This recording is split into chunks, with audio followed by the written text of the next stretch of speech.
ahụ kwuru bịara bịa ikpekọrọ ihe a Jizọs sịrị n'okwu Chineke bụ eziokwu. N'ihi ya ndị niile nọ ebe a, ọ bụrụ na iso kweta n'okwu Chineke bụ eziokwu, ọ bụ ebe ahụ ka anyị ga-adabere n'ihe ọ bụla anyị ga-ekwu ugbu a banyere ọnọdụ ndị nwụrụ anwụ. Ya bụ ka ihe ọ bụla Baịbụl kwuru bụ ọnọdụ ndị nwụrụ anwụ ka anyị kwere otu a, ọ bụghị ikwu ihe dị iche. Ụfọdụ na-asị na mmadụ nwụọ na mkpụrụ obi ya na-aga n'eluigwe ma ọ bụrụ onye ezi omume gaa n'ụlọ aka nri Chineke na-aṅụ ọṅụ ehihie n'abalị na-akụ aka na-agba egwu. Ụfọdụ sikwa na ọ bụrụ onye ajọ omume ọ ga n'ọkụ ala mmụọ ọnwa anwụ chacha.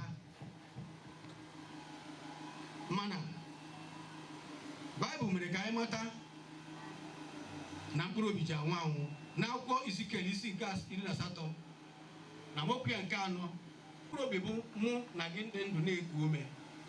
N'ihi na n'akwụkwọ Jenesis n'isi ya nke 2 na amaokwu ya nke 7, Baịbụl sịrị na mgbe Chineke were aja sitere n'ala kpụọ mmadụ ahụ aghọọ gịnị? Mkpụrụ obi dị ndụ. Ya bụ aja sitere n'ala. Mgbe ahụ ọ bịara ghọọ mkpụrụ obi dị ndụ, Chineke agwọ ya aha Adam. A chọrọ ikwu ihe ga-eme ejighị anwụ anwụ na ndị ezi omenala n'eluigwe, ha kpọtụ Elaịja aha. Elaịja onye nwa Chineke ọkwa sị na ụgbọala ọkụ buru evugala eluigwe. Dị ihe anyị na-ekwu dị, ọ dị ihe akaebe abụọ ga-eji gosi na eluigwe ịmana Chineke ka na-eji ya eluigwe ịmana Chineke ka na-eji ya arụ ọrụ. N'akwụkwọ ihe mere n'ụbọchị ndị eze, ego n'isi ya nke mbụ, ị ga-amata ihe anyị na-ekwu ugbu a, na-egosi n'ezie na Elaịja ọ bụghị n'eluigwe ka a kpọgara ya. Baịbụl mere ka anyị mata na e wegara ya ebe ọzọ dị iche, ebe ọ ga-anọ na-arụ ọrụ dị mkpa Chineke chọrọ ka ọ rụọ.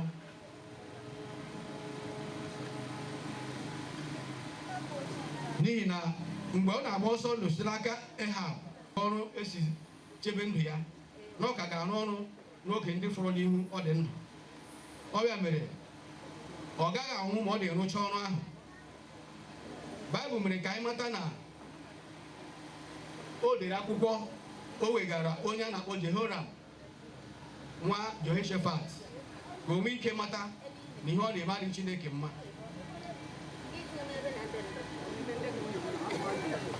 Gịnị bụ ihe anyị ji mara nke a? Ọ bụ n'ihi na ọ gwara Jehoram na ọ ga-anwụ ma eriri afọ ya wụchịa, n'ihi na o meghere ihe Chineke aka ya. Ego na ihe mere n'ụbọchị ndị eze nke 2 n'isi nke 21 amaokwu 12-15, ị ga-ehụ na a gwara Jehoram na ọ ga-anwụ ọrịa ọjọọ. Ọ bụ Elaịja dere akwụkwọ ozi nye ya mgbe na-ebufulagharị n'ebe ụmụ mmadụ nwere ike ịhụ ya. Mgbe ọtụtụ afọ gasịrị, ya ede akwụkwọ ozi dị otu a nye eze a na-akpọ Jehoram nwa Jehoshafat. Ego na amaokwu ya nke 18 na 20, ya egosi na Jehoram rịakwara ọrịa ahụ nke na-enwekwaghị ike ịta ya, ya nwụọ mgbe ọ rịachara ọrịa afọ 2 zuru ezu, eriri afọ ya.